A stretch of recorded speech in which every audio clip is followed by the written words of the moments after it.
Good morning, 8th graders. It's good to see you guys. Uh, we are starting a new unit today in history class. It's continuing the story of ancient Rome and the transition from the Republic to the Empire under the rule of an emperor. And how did that come about? Is the story that we're reading in Shakespeare's Antony and Cleopatra. Uh, so it is a true story, right? So what we're going to read is a true story, except that Shakespeare's taken some liberties, right? He's uh, he's altered the language, the dialogue, right? We don't know what they said to each other, but the big events that happen in this play are the things that actually happen in real life. So it's going to be not only history, but it's drama, it's art, it's all of that. So um, you can feel pretty confident whenever you've read this play that you understand the general history, right? Some of the smaller details exaggerated to make a better story, but the big stuff about who lives and who dies and all that stuff is true. Okay, so the story was written by William Shakespeare. I know you've read a Shakespeare play already this year, so you've got some familiarity with who he was, and I won't go over all of his biography stuff, but he's writing in the Elizabethan age, and he writes this play in 1606, which is about 7 years after Queen Elizabeth's actually died. There's a new king in charge in England, King James, and he writes this play uh, about 10 years before Shakespeare's going to die. So this is the latter part of Shakespeare's life when he writes this play. And he bases his play on actual history. He uses the history book Plutarch's Lives, which are a pretty decent retelling of a lot of the stories that we've been studying in ancient history. And uh, he would have known and read these in Latin. Um, and he was actually knew a lot of Latin and studied Latin. That was probably the most of his education was reading lots of Latin stuff. So he knew the Romans and he knew their history pretty well. Um, Let me go into some detail about the characters that you're going to meet in today's reading. The main character is Mark Antony. He's a Roman general, and he's had lots of success. He's probably the greatest of all living generals at this point. Caesar has just been killed, and Mark Antony was his right-hand man. And he, in a world that valued bravery, leadership, courage, killing, Mark Antony was the best at all of that. And he was the likely guy. If anybody were to replace Julius Caesar as a dictator, Mark Antony probably was it. Everybody looked to him as being a very popular, well-liked figure. He had lots of success in battles, and he had been triumphed, and people in Rome loved him. But we're going to start the play in Egypt, and Mark Antony is in Egypt, and he's not being a general. He's actually kind of um, taking a holiday, having a vacation, you might say. Uh, he's not doing what he's supposed to be doing as a Roman general. He's down in Egypt having a good time. And that's going to be the central conflict in the story. Mark Antony is torn between love and duty. What should he do versus what does he want to do?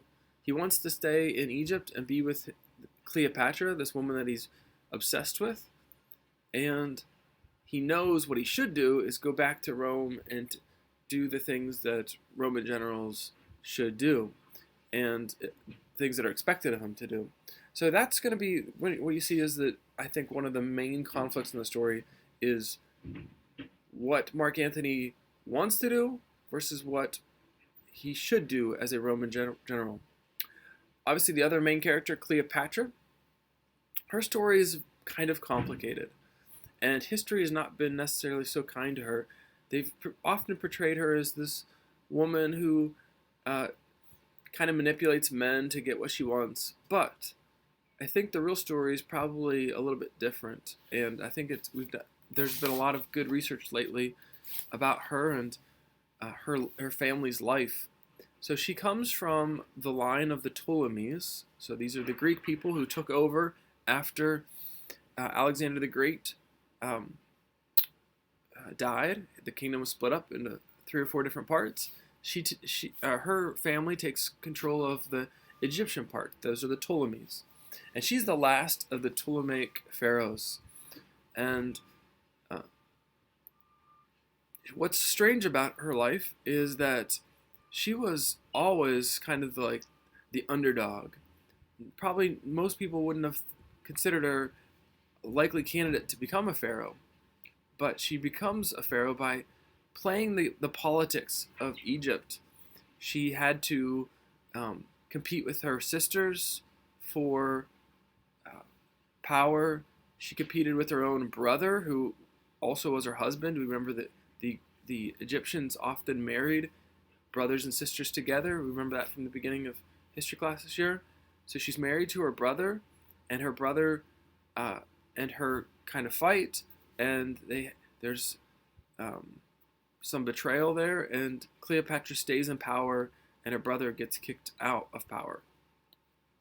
So I'm going to link to another video that you could watch today that would give you lots of good background on Cleopatra and her family, and some of the ways in which history maybe might be seeing her in a different light as a person who's has to actually be pretty clever to stay in power. She probably spoke several different languages, very well educated, and pretty savvy woman. And you're going to see that her struggle is between staying in power and playing against these Romans who are interfering in Egyptian politics.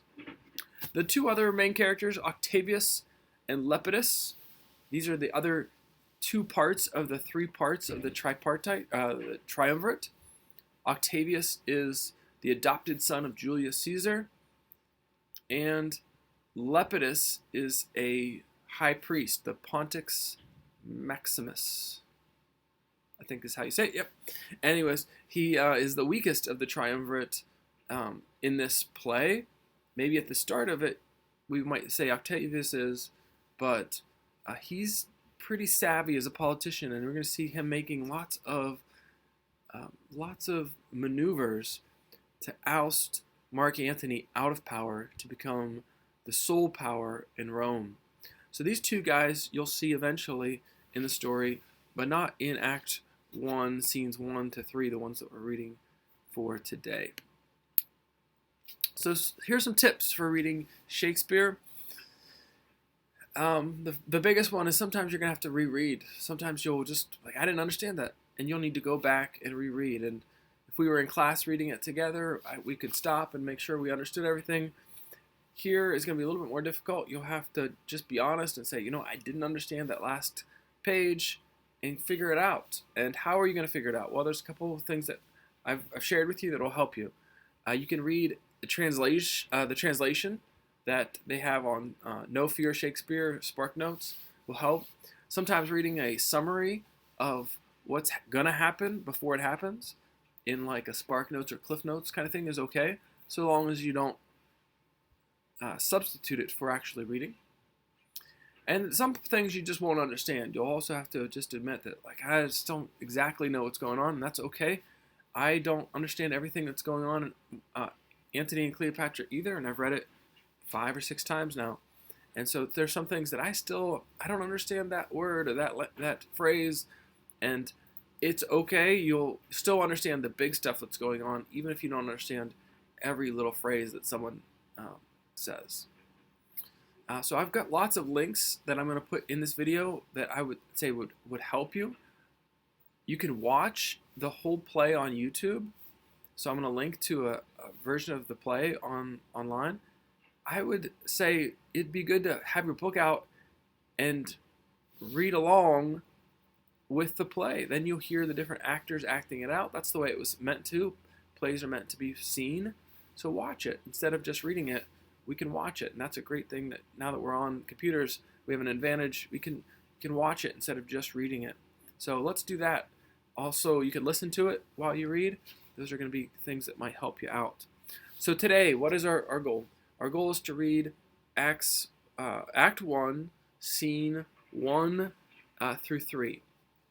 Now, listen.